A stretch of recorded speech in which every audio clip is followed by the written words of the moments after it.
है आज आराधना के विषय में कहा गया और आज हम सब वचन उपदेश वचन में हमने सुना है भजन संहिता 130 उसका 1 से 8 पद में, जिसमें परमेश्वर का वचन उपदेश के नाम पर यह कहता है कि परमेश्वर ने अपने आराधना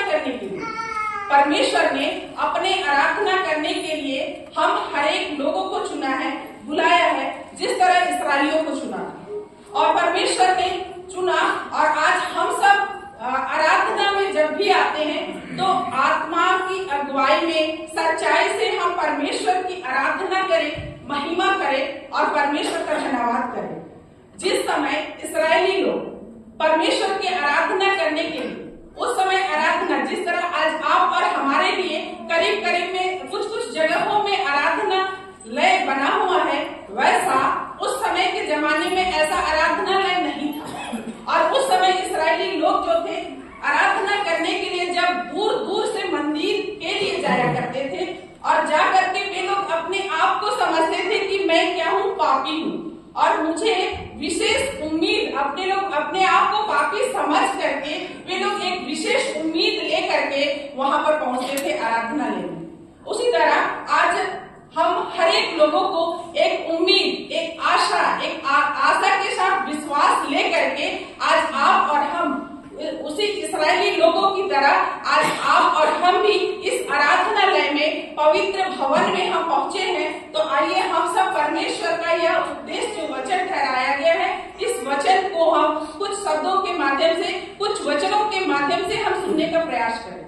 और आज का जो उपदेश वचन है जिसको मैंने कुछ बिंदु में रखा है, वह पहला बिंदु है कि यहोवा सुनने वाला प्रभु है। यहोवा सुनने वाला प्रभु है। यह वचन आप हमको मिलेगा यशायाह 59 उसका 5 पद। इसमें परमेश्वर का वचन कहता है कि सुनो, यहोवा का हाथ ऐसा छोटा हो गया कि उद्धार ना कर सके, ना ऐसा बहरा हो गया है कि सुन ना सके, परंतु तुम्हारे अधर्म के कामों के कारण तुम्हारा परमेश्वर से तुम्हारा विश्वास क्या हो गया, अलग हो गया। मसीह में प्यारे भाई और बहनों, यहाँ पर परमेश्वर का वचन आज आप और हमको समझाता है। आज आप और हमको परमेश्वर का वचन कहता है कि मेरा कान इतना भी बहरा नहीं है कि मैं सुन नहीं सकता, इतना भी मेरा हाथ छोटा नहीं है कि मैं उसे सुन नहीं सकता। मसीह में प्यारे भाइयों बहनों, आज का यह आप और हमारा गलत काम, गलत विचार या फिर गलत अधर्म का जो काम है, वही परमेश्वर से आज आप और हमको अलग कर देता है। मसीह में प्यारे भाइयों बहनों, आज परमेश्वर पापियों से घृणा नहीं करता, पाप से घृणा करता है। आज पापियों को परमेश्वर ने पापियों से प्रेम करता है। आज आप हमसे परमेश्वर प्रेम करता है। आज आप और हम एक दूसरे के लिए परमेश्वर ऐसे लोगों को चुनता है जो टूटा, पीसा, घृणित, लाचार, बेसहारा, ऐसे लोगों को परमेश्वर अपने लिए चुनता है। मसीह के प्यारे भाइयों बहनों, आज आप और हम परमेश्वर के लिए चुने गए लोग हैं। परमेश्वर आज आप और हमको चुनता है। न केवल परमेश्वर धर्मियों की बातों को सुनता, वरन पापियों की बातों को भी परमेश्वर सुनता है। और हम हर एक लोगों को परमेश्वर सुनने वाला प्रभु है। और आज हम हर एक लोगों को परमेश्वर ने चुना है कि हम उसकी महिमा करें। हम उसकी महिमा करने के लिए हम क्या कर सकते हैं? हम परमेश्वर की महिमा करने के लिए हम अपने बोली, वचन, रहन सहन, चाल व्यवहार को हम सुधारें और सुधार करके हम परमेश्वर की महिमा के लिए, हम परमेश्वर के पवित्र भवन में, हम परमेश्वर की आराधना करने के लिए हम यहाँ पर आए ताकि हम परमेश्वर की महिमा कर सकें। परमेश्वर सुनने वाला प्रभु। इसी तरह दूसरी बातें हैं कि यहोवा पाप क्षमा करने वाला प्रभु है। यहोवा पाप क्षमा करने वाला प्रभु है। वह वचन हमको मिलेगा यशायाह 1 का 18 पद। यशायाह 1 का 18 पद। इसमें परमेश्वर का वचन कहता है कि यहोवा कहता है, आओ हम आपस में वाद विवाद करें, क्योंकि तुम्हारा पाप चाहे लाल रंग के हो तो भी वे हिम के समान उजले हो जाएंगे, और चाहे अगवनी रंग के हो तो भी वह ऊन के समान श्वेत हो जाएंगे। मसीह के प्यारे भाइयों बहनों, परमेश्वर का वचन आज हम हर एक लोगों को बतलाता है। हम हर एक लोगों को कहता है कि क्यों ना तुम्हारा पाप क्यों ना लाल रंग के हो, फिर भी मैं उसे शुद्ध, साफ, पवित्र करके ऊन की तरह मैं उसे शुद्ध,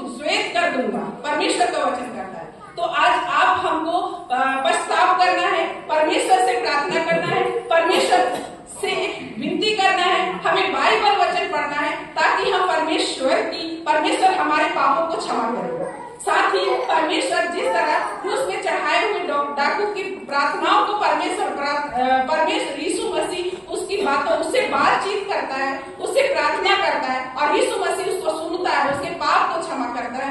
आज भी वही यीशु मसीह है जो आप और हमारा पाप को क्षमा करने के लिए अपने आप को क्रूस पर बलिदान किया है। इसलिए आइए हम परमेश्वर की महिमा करें, परमेश्वर का धन्यवाद करने के लिए हम एक दूसरे से ईर्ष्या ना करें, लड़ाई झगड़ा ना करें, क्रोध विरोध ना करें। एक दूसरे के साथ जब भी जहां भी एक दूसरे के साथ मिलते हैं तो हम कानाफूसी की बात ना करें, लेकिन हम परमेश्वर की महिमा के लिए हम एक दूसरे के साथ मिल करके परमेश्वर की बातों को सुने, ताकि परमेश्वर पाप क्षमा करने वाला परमेश्वर है। तो आज निश्चय आज आप और हमारे पापों को परमेश्वर क्षमा करेगा और आज आप और हमको परमेश्वर अगुवाई करेगा। तीसरी बात, यहोवा पर आस लगाए रखें।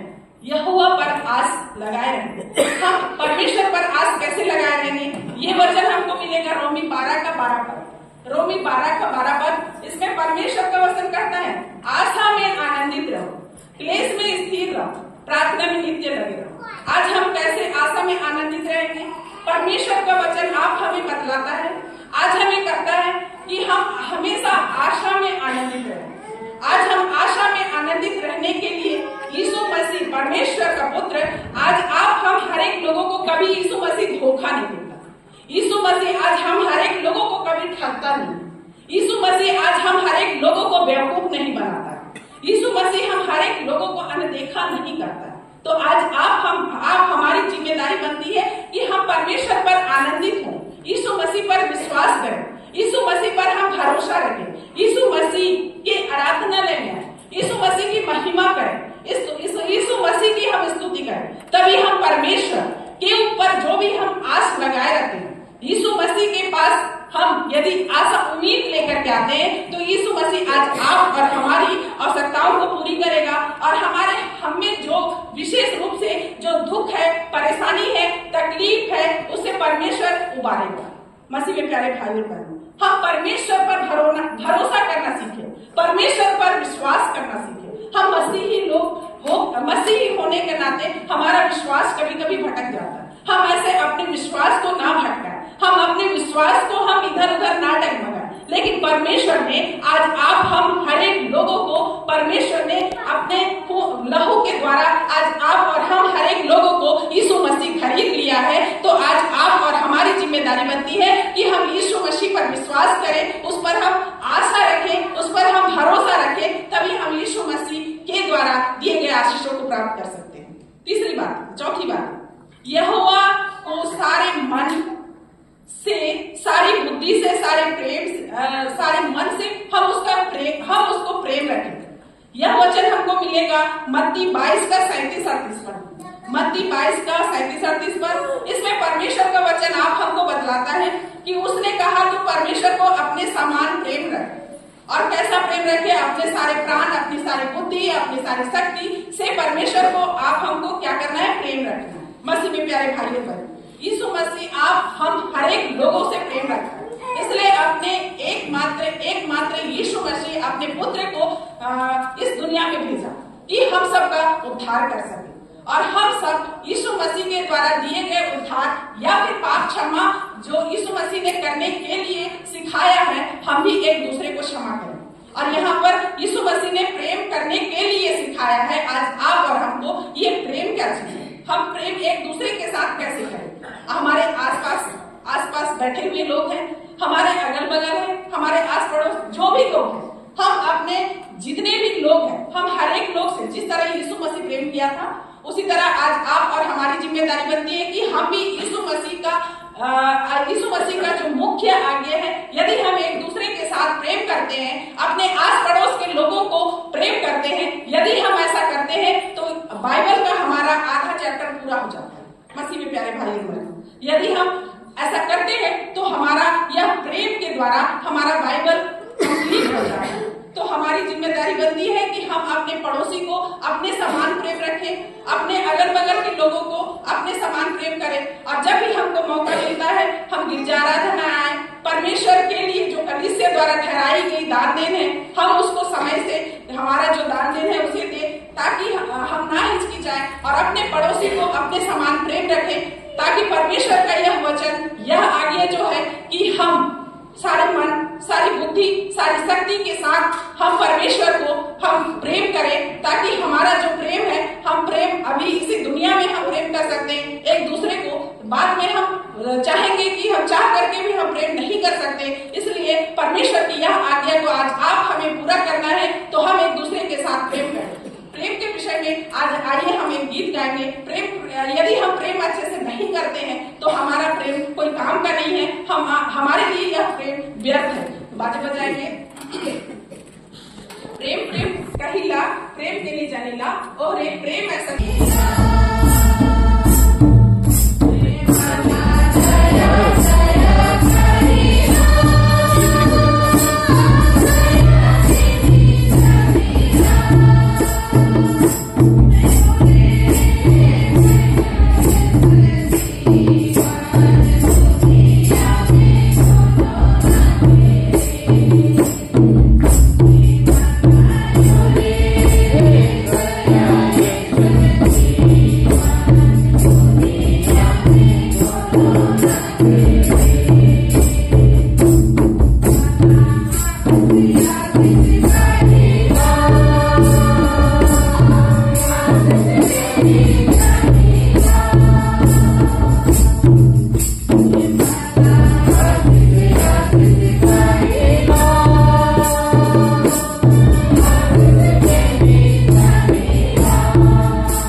सेनाओं का यहोवा और इस्राएल का पवित्र है। यहोवा छुटकारा देने वाला परमेश्वर है, और आज आप और हम हर एक लोगों को परमेश्वर किस तरह से छुटकारा देगा, कैसा छुटकारा देगा, तो यहाँ पर यहोवा हम हर एक लोगों को छुड़ाने वाला परमेश्वर है, छुटकारा देने वाला परमेश्वर है। साथ ही उसने इस्राएलियों को बाबुल की बंधुआई से छुड़ाया।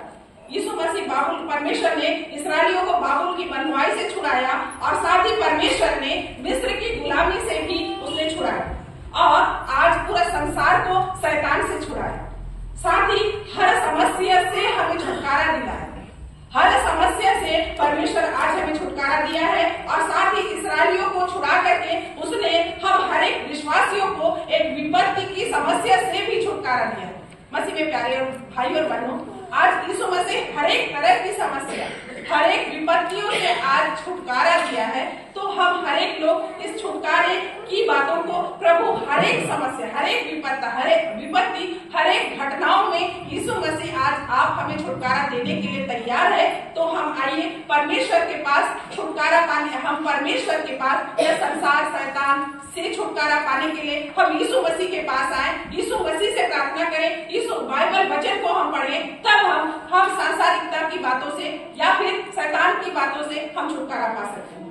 अगली बात है आराधनालय, प्रार्थना आराधना करने का भवन है। आराधनालय, प्रार्थना आराधना करने का भवन है। यह वचन हमको मिलेगा दूसरा इतिहास 7 का 15-16 पर। दूसरा इतिहास 7 का 15-16 पर इसमें परमेश्वर का वचन कहता है आप हमें कि अब जो प्रार्थना इस स्थान में की जाएगी उस पर मेरी आंख खुली और मेरे कान लगे रहेंगे, क्योंकि अब मैंने इस भवन को अपनाया और पवित्र किया है कि मेरा मन सदा के लिए इसमें बना रहे, मेरी आंखें और मेरा मन दोनों नित्य लगे रहे। मसीह के प्यारे भाइयों बहनों, जिस तरह सुलेमान ने जब यरूशलेम मंदिर को बनाया और यरूशलेम मंदिर बनाने में उसको कितना परेशानी हुआ, फिर भी उसने जब यरूशलेम मंदिर को बना करके पूरा किया और पूरा करने के बाद उसने संस्कार किया, यरूशलेम मंदिर का प्रतिष्ठा किया, उस समय परमेश्वर ने कहा कि जिस समय जितने भी लोग होंगे यह मंदिर मंदिर में जब आकर के यहाँ पर प्रार्थना करेंगे, वचन पढ़ेंगे, यह भवन जो है इस पर जो भी आएंगे उसमें मेरी आंख और मेरा कान जो है वह हमेशा लगा रहे। बस मेरे प्यारे भाई और बहनों, आज आप और हमारे लिए हम अपने घरों में भी एक गिरजाघर बना करके रह सकते थे। आज इतवार का दिन है। आज आप और हम यहाँ पर क्यों आए? हम परमेश्वर की महिमा करने, संगति में होकर के हम परमेश्वर की आराधना करने के लिए आज के दिन को परमेश्वर ने आज आप और हमारे लिए चुना कि आज आप और हम परमेश्वर के भवन में हम आ पाते हैं और परमेश्वर की महिमा करने के लिए एक साथ जिस तरह सुलेमान ने यरूशलेम को बनाया, उसी तरह आज आप और हम पूरे कोरबा पेरिस के लोग दीगापुर मंडली के लिए हमने एक यह पवित्र आराधना बनाया कि आज हम सब यहाँ पर एक साथ एक सहभागिता होकर के एक संगति रख करके हम परमेश्वर की महिमा कर सके, परमेश्वर की आराधना कर सके। इसलिए आज हम हर एक लोग यहाँ पर इस आराधनालय में पहुँच पाते हैं।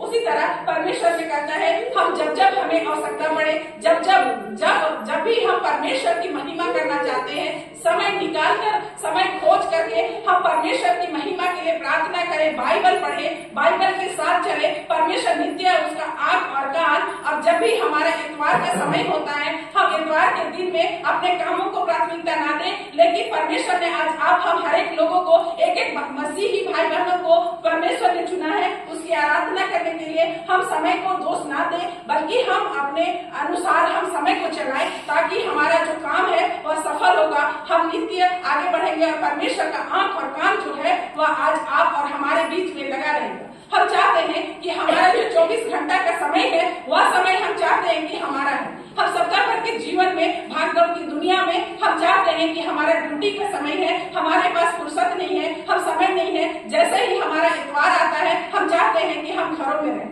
हम अपने बच्चों को लाना नहीं चाहते हैं और हमारे जो घर के लोग हैं, हमारा ड्यूटी है, जो ड्यूटी है हम ड्यूटी वालों को छोड़े, साथ ही हम जितने लोग घर में ऐसे ही बसते हैं हम सभी को पवित्र आराधनालय में आए ताकि हम परमेश्वर की आराधना मिल करके करें। क्योंकि समय को परमेश्वर ने 24 घंटा यह समय दिया है, वह समय को परमेश्वर कभी नहीं बोला है कि सुबह से रात का 12 बजे तक आज का यह 7 घंटा मेरे लिए हो या आज का 24 घंटा इतवार के दिन का यह समय मेरे लिए हो। परमेश्वर ने ऐसा नहीं कहा। आज आप हम हर एक लोगों के परमेश्वर सुबह शाम दोपहर कभी जब भी हमको समय मिले, चलते फिरते लेटते उठते बैठते, परमेश्वर कभी अपने लिए समय नहीं मांगा है, बल्कि हम अपने अनुसार समय को दें और समय को दोष ना दें, बल्कि हम समय के अनुसार चले ताकि हमारा आराधना जो है, हमारा आराधनालय कभी खाली ना रहे। मुझे बड़ी अच्छी और बड़ी खुशी की बात है, अच्छा लगा कि हमारा यह गिरजाघर जिस नाम के लिए बनाया गया है, आराधना के लिए बनाया गया है, परमेश्वर की महिमा के लिए बनाया गया है। यह मुझे बहुत अच्छा लगा कि हमारा यह दीगापुर मंडली में हमारा जो गिरजाघर है वह भरा का भरा है।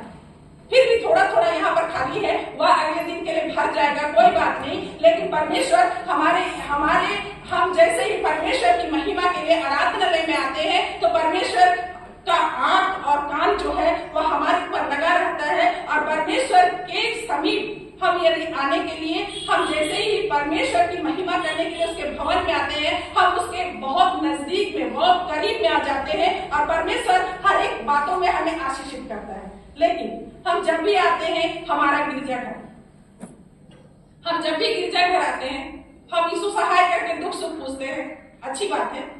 लेकिन जब भी हम गिरजाघर आते हैं, हमारा गिरजाघर शांति स्वभाव से हम आए, बैठे, परमेश्वर की उपस्थिति को हम याद करें, उसकी उपस्थिति में रहें। हम आते के साथ कैसे हैं, क्या है, हमारा घर का पूरा इतिहास हम शुरू हो जाते हैं या फिर जहां तहां की बातों को हम करते हैं। साथ ही मैंने और जगह भी देखा है, कहीं कहीं ऐसा होता है कि हम गिरजाघर के अंदर भी खैनी गुटका कुछ भी या फिर बातें करते हैं। ऐसा ना करें। हम जब भी आए, हम परमेश्वर से प्रार्थना निवेदन करने के लिए आए हैं, तो हम आते के साथ यहाँ पर जैसे ही हमारी घंटी लगती है, अगर नहीं भी लगी रहती है, हम आए, परमेश्वर से प्रार्थना करें। हमने जो जिस वचन को आज के लिए ठहराया गया है, हम उस वचन पर मनन करें और हमारी आराधना जैसे शुरू होती है हम आराधना करें, ताकि हमारा परमेश्वर ने आज आप हम हर एक लोगों को इतना मूल्यवान बनाया है, इतना कीमती बनाया है कि हम थोड़े समय में ही हम आकर के परमेश्वर की महिमा करते हैं, हम परमेश्वर की आराधना करते हैं। हम मात्र 1 घंटा 1.5 घंटा का समय रहता है, तो हम उस समय का सदुपयोग करें, समय के साथ चले। परमेश्वर आज आप और हमारे लिए यह आराधना भवन बनाया है, उसका आंख और कान आप हमारे ऊपर जरूर बना रहेगा। अंतिम बातें हैं, आराधना में पिता परमेश्वर के लिए हम क्या लाते हैं? आराधना में पिता परमेश्वर के लिए हम क्या लेकर के आते हैं? यह वचन हमको मिलेगा इब्रानी 13:15 का 16 पद। इब्रानी 13:15 का 16 पद। इसमें परमेश्वर का वचन कहता है कि स्तुति रूपी बलिदान अर्थात उन होठों का फल जो उसके नाम का अंगीकार करते हैं परमेश्वर को सर्वदा चढ़ाया करें और भलाई करना और उदारता दिखाना ना भूले। इससे परमेश्वर, इन बलिदानों से परमेश्वर खुश होता है, प्रसन्न होता है। मसीह में प्यारे भाई बहन, आज परमेश्वर का 3 बातों पर मांग, 3 बातों पर। हमारे भाई को नींद भी आ गई सुबह। परमेश्वर ने 3 बातों के लिए यह मांग रखा है। वह मांग क्या हो सकता है? स्तुति रूपी बलिदान। दूसरी बातें हैं कि हमारे लिए भलाई करना। तीसरी बातें हैं उदारता दिखाना। हम स्तुति रूपी बलिदान हम कैसे चाहते हैं? स्तुति रूपी बलिदान के लिए परमेश्वर यही आप और हमसे आशा करता है, मांग करता है कि हम परमेश्वर की महिमा करें, आराधना करें और परमेश्वर के लिए एक ही मात्रा हम स्तुति रूपी बलिदान। आज हम यहाँ पर आए हुए हैं सभी कोई। परमेश्वर हम हर एक लोगों के लिए बड़ी अच्छे से मुंह दिया है, कान दिया है, आंख दिया है ना? किसी का बंद है कान, आंख, मुंह? है कि नहीं है? नहीं है। हम सबको परमेश्वर ने इतना खूबसूरत बनाया है कि हम देख सकते हैं, हम सुन सकते हैं, हम मुंह से गा सकते हैं। लेकिन हम क्या करते हैं? आते के साथ हम बात करना शुरू कर देते हैं, हम इसको ताका झाका करते हैं। ऐसा ना करें, परमेश्वर का भवन है, हम परमेश्वर ने महिमा करने के लिए चुना है। हम कभी कभी ऐसा भी होता है कि कुछ लोग गाएंगे, हम लोग अगुवाई है करने वाले हैं, अगुवा हम लोग अगुवा करेंगे। ऐसी बात नहीं है। हम हर एक लोगों को परमेश्वर, एक लोगों को चुना है, एक लोगों के लिए परमेश्वर ने मुंह दिया है कि हम परमेश्वर की महिमा करें। जितना हमारा आवाज है हम खुल के गा सकते हैं, हम खुल के बोल सकते हैं, हम परमेश्वर की महिमा कर सकते हैं। हमारे लिए हाथ दिया, हम ताली बजा सकते हैं, हम देख करके जान सकते हैं कि हमारा पवित्र आराधनालय में क्या हो। मसीह में प्यारे भाइयों बहनों, हम आनंदित हों, खुश हों कि परमेश्वर ने हम हर एक लोगों के लिए बहुत अच्छे तरीके से आंख, नाक, मुंह, कान दिया। उसी तरह दूसरा है हम भलाई करें।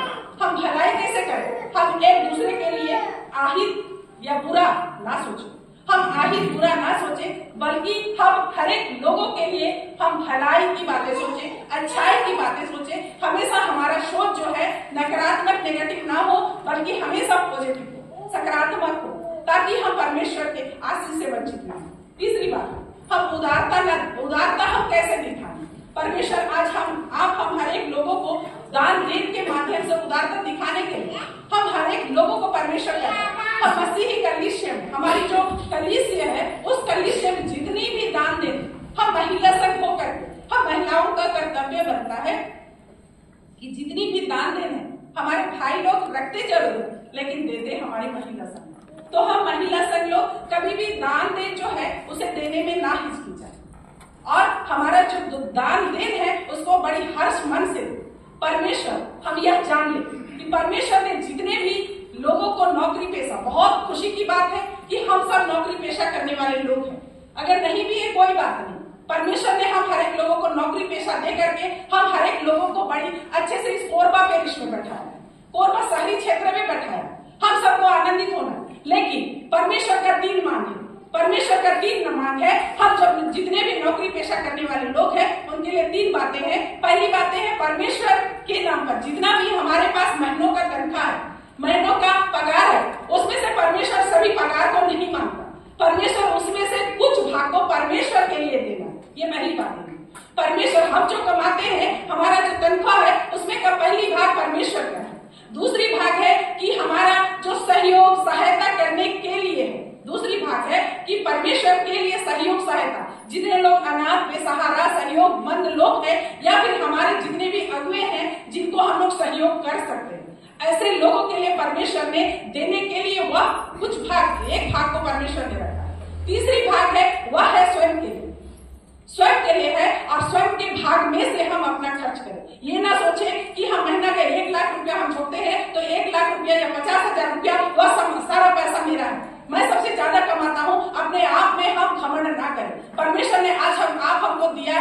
कल लेना भी जानता है।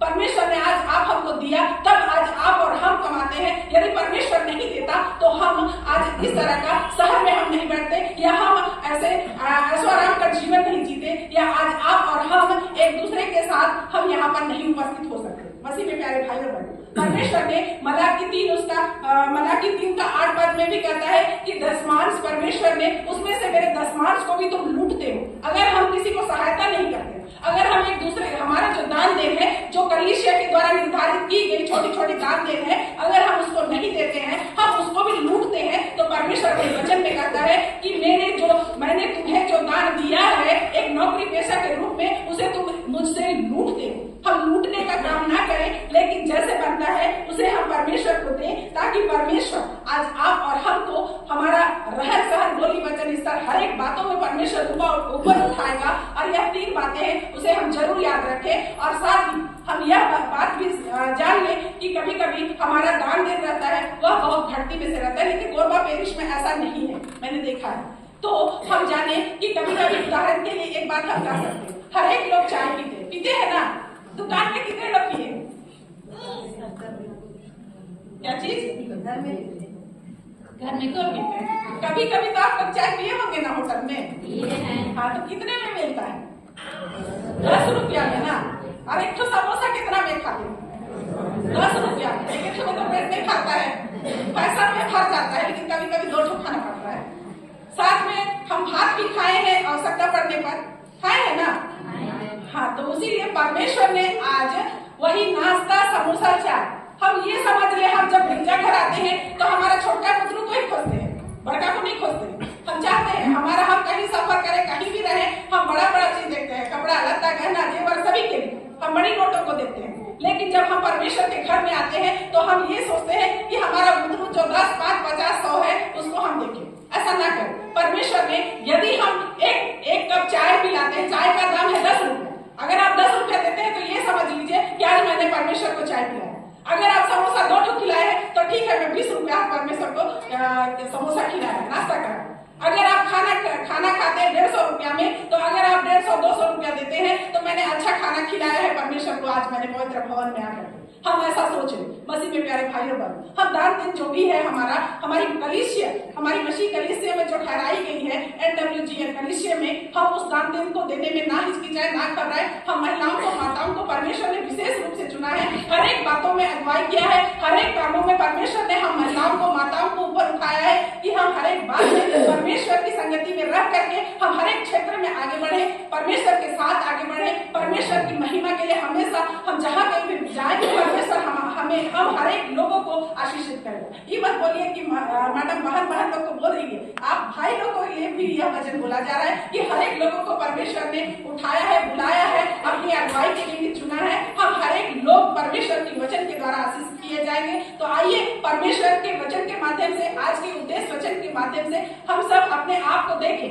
अपने आप को जांचें, हम अपने आप को परखें कि हम क्या कर रहे हैं, हम क्या कर रहे हैं, प्रभु पर हम विश्वास कैसे करते हैं, हम आराधना में क्या नहीं करके जाते हैं। यदि हम परमेश्वर के मंदिर में जाते हैं तो हमारा सोच, हमारा रहन सहन कैसे है, हमारा बोली वचन बर्ताव कैसे है। यहोवा जो है वह सुनने वाला परमेश्वर है, वह कभी भी हम धर्मियों को केवल नहीं वरन पापियों की वचन को भी सुनता है। परमेश्वर हमेशा क्षमा करने वाला परमेश्वर, हम परमेश्वर से मांगे, परमेश्वर से विनती करें, परमेश्वर हमारे पापों को जरूर क्षमा करेगा। हम पछताव करके परमेश्वर के समक्ष आए, परमेश्वर आप हमारी प्रार्थनाओं को सुनेगा। प्रभु के पर हम आस लगाए रखें, हम आशा कैसे लगाए रखें। परमेश्वर कभी धोखा नहीं देता, परमेश्वर ठगता नहीं है। परमेश्वर आज आप हम जैसे लोगों को, मसीह लोगों, अन्य लोगों को भी परमेश्वर कभी बेवकूफ नहीं बनाता है। तो परमेश्वर के पास हम आए, परमेश्वर पर विश्वास करना सीखें। यहोवा हमारे सारे मन, सारी शक्ति, सारी बुद्धि के साथ परमेश्वर ने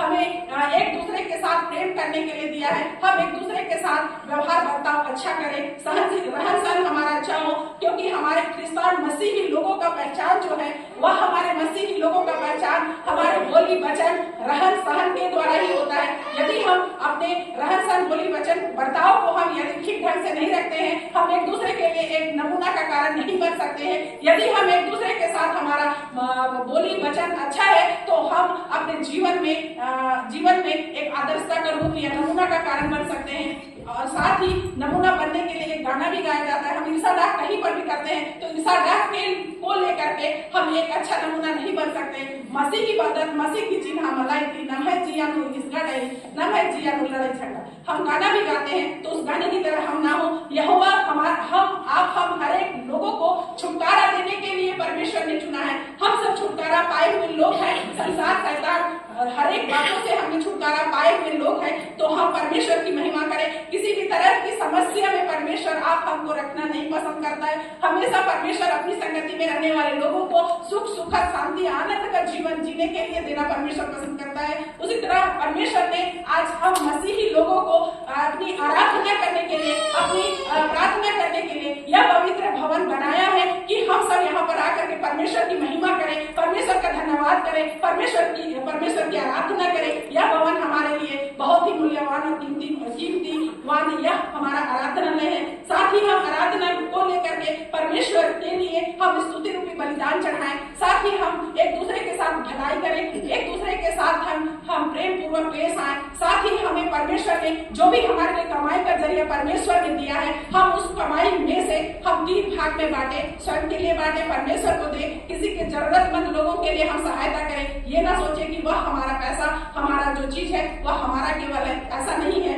मसीह में प्यारे भाइयों बहनों, यह यरूशलेम मंदिर जो था वह यरूशलेम मंदिर, यरूशलेम के जगह है, मंदिर हमारा हृदय है। हम सब जान ले और परख ले अपने आप को कि परमेश्वर ने यह प्रार्थना का भवन, यह घर को स्पेशली अपनी आराधना के लय के लिए परमेश्वर ने चुना है। और यह आराधनालय के लिए इसराइलियों ने अपने पाप की क्षमा के लिए इसराइलियों ने दूर दूर से आते थे। हमारा तो ज्यादा दूर नहीं है, हम गाड़ी के माध्यम से, उस समय लोग पैदल चला करते थे। हमारे पास इतने ऐश्वर्याम के जीवन है कि हम अपने विलासिता जीवन में हम तुरंत 10 कदम भी नहीं चलते हैं, गाड़ी से आ रहे हैं। इतनी बड़ी सुविधा परमेश्वर और क्या दे सकता है। मसीह में प्यारे भाइयों बहनों, आज आप हमको परमेश्वर ने चुना है, बुलाया है, तो हम उस पर विश्वास करें, आशा रखें, भरोसा करें। और परमेश्वर हर एक बातों में आज हमें भरोसा करना, विश्वास करना सिखाया है। उसी के अनुसार चले, तभी हम परमेश्वर की महिमा कर सकते हैं और परमेश्वर के द्वारा दिए गए आशीषों को हम प्राप्त कर सकते हैं। परमेश्वर इस छोटी प्रवचन पर अधिकार से आशीष दे। आमीन।